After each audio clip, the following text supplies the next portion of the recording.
Welcome back to the channel. I'm honored to share space with you again today, especially as we journey into a theme that's becoming increasingly relevant in the modern world. How do we bring Buddhism into everyday life? Can you be a sincere practitioner while managing a family, a job, and responsibilities? Is it possible to transform an ordinary day into a sacred practice? The answer is not only yes, it's necessary. Today, I want to invite you into the world of a devoted lay practitioner, someone who doesn't live in a monastery, someone who doesn't wear robes, someone who, like you, wakes up to alarm clocks, grocery lists, and family obligations, and yet, through simple acts of presence, intention, and compassion, every moment becomes part of the path. This is a story about real practice, not philosophy, not ritual, but living the Dharma through dishes, emails, conversations, and silence. It starts at dawn. While the city is still asleep, our practitioner wakes gently, not to the sound of anxiety, but to the rhythm of discipline. There is no rush, no reaching for the phone. Instead, he bows to the morning, washes his face slowly, and walks to a small altar set up in the corner of his living room. It's nothing elaborate, just a Buddha statue, a stick of incense, and a cushion. He lights the incense, sits, and begins to breathe. He doesn't try to stop thoughts, he just watches them. He's not chasing peace, he's showing up. This is the first lesson of home practice. Don't aim for perfection. Aim for presence. After 20 minutes, he recites a simple vow: may all beings be free. May my actions today reduce suffering. Then he rises, cooks breakfast, and while chopping vegetables, he recites the Buddha's name. Not loudly, not for show. Just a whisper in the heart: Imitufo, Omitufo. His spouse enters the kitchen. They greet each other with a smile.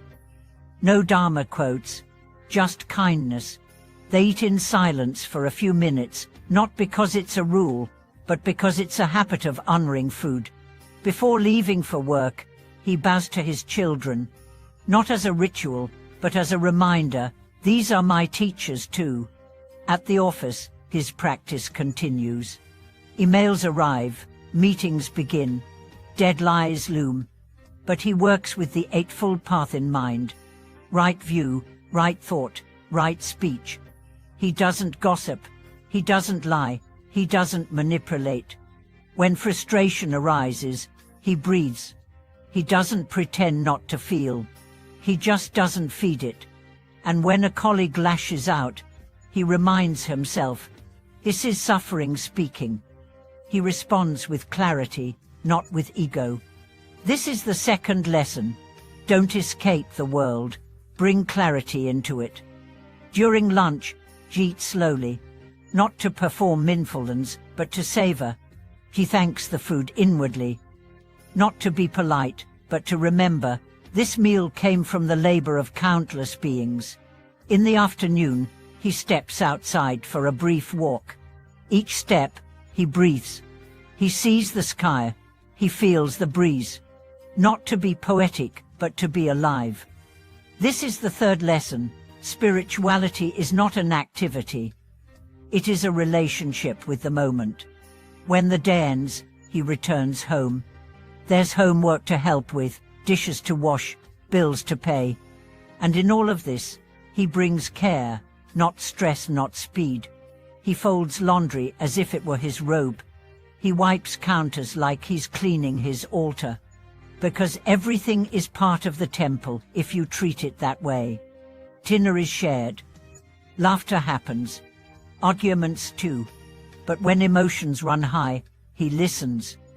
He doesn't dominate. He doesn't suppress. He says, let's take a breath. And they do. This is the fourth lesson. Peace doesn't mean never arguing. It means remembering to return to love. After everyone sleeps, he returns to the altar. One candle, one breath, one chant. He reviews the day, not to judge, but to refine. Did I speak with integrity? Did I act with compassion? Where did I close my heart? Where did I open it? He bows not because he was perfect, but because he practiced. He whispers, "Thank you," and sleeps not in exhaustion, but in grace. This is the fifth lesson. The goal is not to transcend life. The goal is to illuminate it. So many people believe spiritual practice is only valid in temples, during retreats, or within rituals. But the Buddha walked among beggars, taught in streets, sat under trees. He showed us that the Dharma is not locked in scripture. It's in how you greet your neighbor, how you treat the earth, how you respond to pain. So if you have work, make it your path. If you have family, make them your sangha.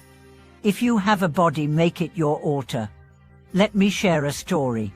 A woman once told her teacher, "I want to practice, but I have no time. My children need me. My parents are aging. I work 2 jobs."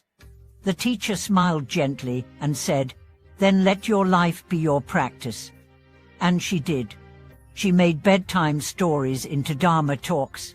She turned chores into meditations. She turned her pain into compassion. And over time, she became luminous. Not because she read every sutra, but because she embodied one truth. Dharma is not somewhere else.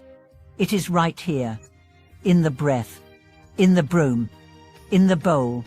So today, ask you, can you take 5 breaths before your next task? Can you listen without preparing your reply? Can you pause when frustration arises? Can you speak with care? If so, you are practicing.